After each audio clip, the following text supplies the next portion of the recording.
What's up, Laker fans? I took a look at every shot that Lonzo Ball has taken this season to see where he's struggling and how he can improve as a scorer. This is what I found.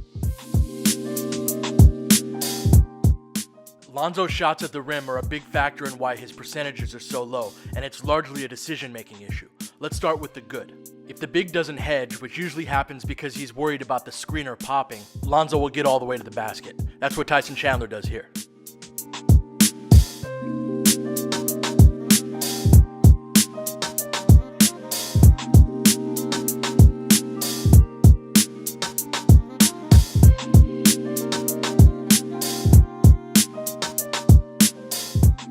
But what happens when the big doesn't blow the hedge or the weak side defender rotates over to help? Ironically, this is a situation where Lonzo doesn't pass the ball nearly enough. There have been a ton of plays so far where he gets into the paint and draws the second defender, but just doesn't kick it out to the open man. Simply making different decisions when he draws a second defender will make both his field goal percentage and his assists go up. I actually think on a lot of these he's going too fast to be able to make these reads. But it's easier to slow a guy down than to speed him up, so I think this will come in time. In each of these clips, you're going to see him draw a second defender but not move it to the guy who's open.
The Lakers often have some spacing issues that don't help him out either. On this one, Nance should be in the corner rather than rolling to the basket because Bogut is in that lane too.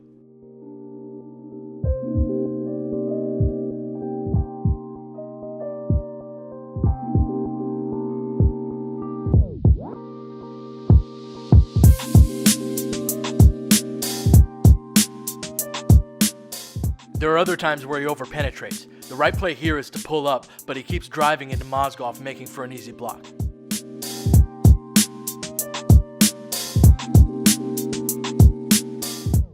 In terms of the technical aspects of his shot making around the rim, I noticed a couple of things. There are times where he takes off from too far away and has to shoot while on the way down.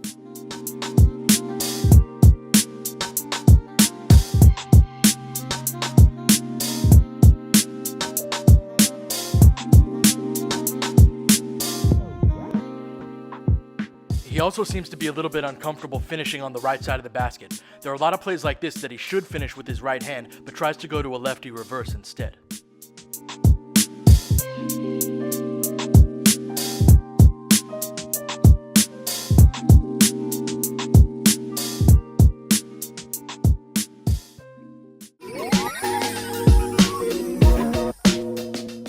Quick disclaimer on this part. I feel less confident about my analysis on this than I normally do. Lonzo's shooting form is so unusual that it makes it more difficult to diagnose where the problem is, so if you thoroughly disagree with anything here, I don't blame you. I put a lot of stock in how the ball comes off of the rim on misses. It usually gives information as to what's technically wrong. A lot of Lonzo's misses bang hard off of the back rim or high into the air. That tells me that the ball is arriving at the rim at too high of a velocity. One thing that I think is causing this is that he's jumping too far forward on his threes. It isn't uncommon to do this to some extent, but his is so exaggerated that I think it's adding forward momentum to his shot.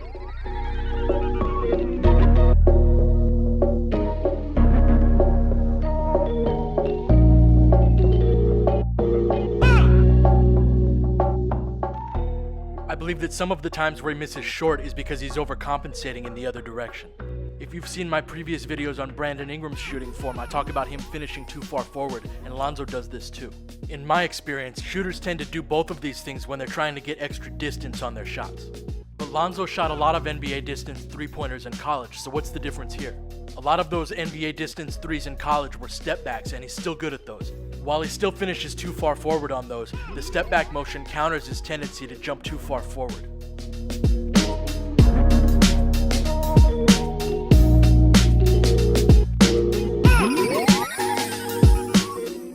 When he misses on these, it's almost always short.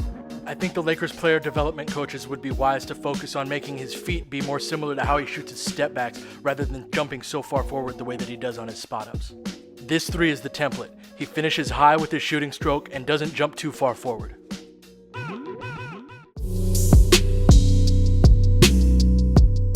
His pull-up jumpers while going left have been better than I expected. When he drives to his left, he utilizes a jump stop to get into his shot, and he's been decently effective at that. This is the opposite of Brandon Ingram, who almost always 1-2 steps into these. I have him at 2 out of 5 when he shoots these pull-ups going left off of a jump stop, and he made his 1-1-2 step, so he's 3 for 6 on these, which is good. But obviously that's a small sample size.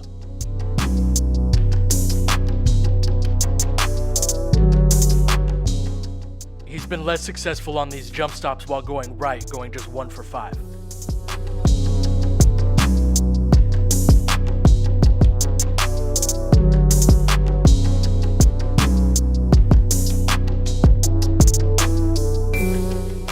I also have him at 1 for 5 when he has to square up on these. It takes him a while to collect his feet, so if he has enough time, as it does on this shot, he's able to make it, but otherwise he can't get a clean look.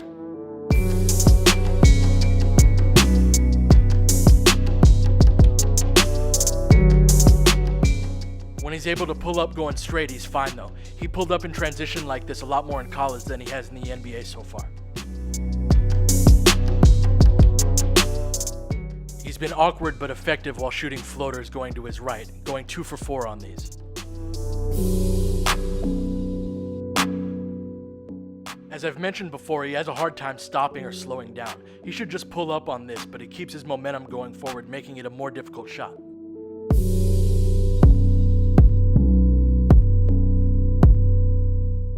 His floaters going left have been ugly, going just 1 for 6. Most of these should be pull-ups, but again, he can't stop himself. A lot of right-handed players like to shoot pull-ups going left and runners or floaters going to their right, and Lonzo would be wise to follow this template. Much has been made about Lonzo's unusual stroke, but I think the key to his improvement as a scorer lies in his footwork. The decision-making on his drive and kick should improve with experience and work in the film room, but improving his footwork is going to take hours of work in the gym. Alright, that'll do it for this one. The goal of Laker Film Room is to provide Laker fans with thoughtful content that helps you enjoy the game on a deeper level.